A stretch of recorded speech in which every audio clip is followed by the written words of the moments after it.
And now we come to the final deserving.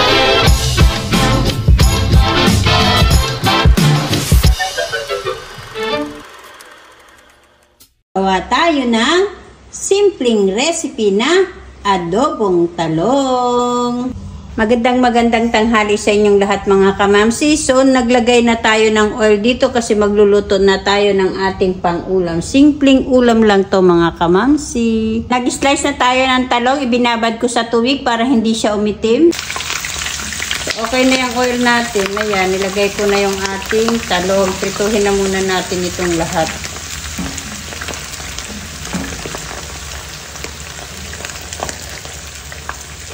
Ayan, pinagkasya ko ng lahat.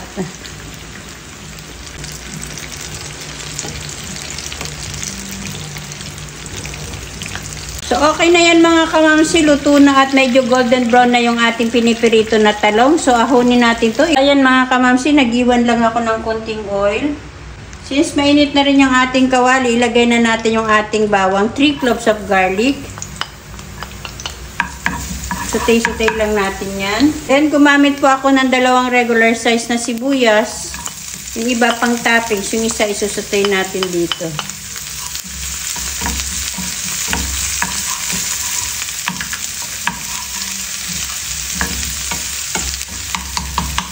So, after nating naigisa yung ating bawang, ilagay na natin yung ating talong. Lagyan natin siya ng konting tubig. Depende na sa inyo. Lagay natin, ibabaw natin yung ating sibuyas na itinira. Lagay tayo ng konting toyo. Konting brown sugar. Lalagay ako ng konting suka.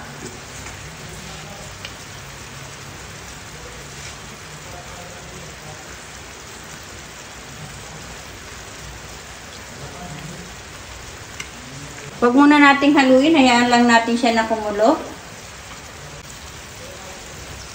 O, di ba mga kamamsi, sa simple na recipe, makakapag-ulam na tayo.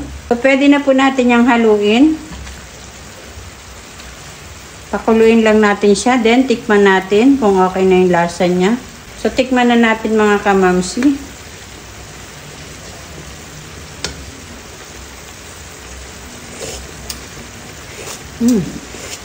Diba? Ang sarap. Lagyan natin ng seasoning. Haluin natin. Then, saka natin tikman.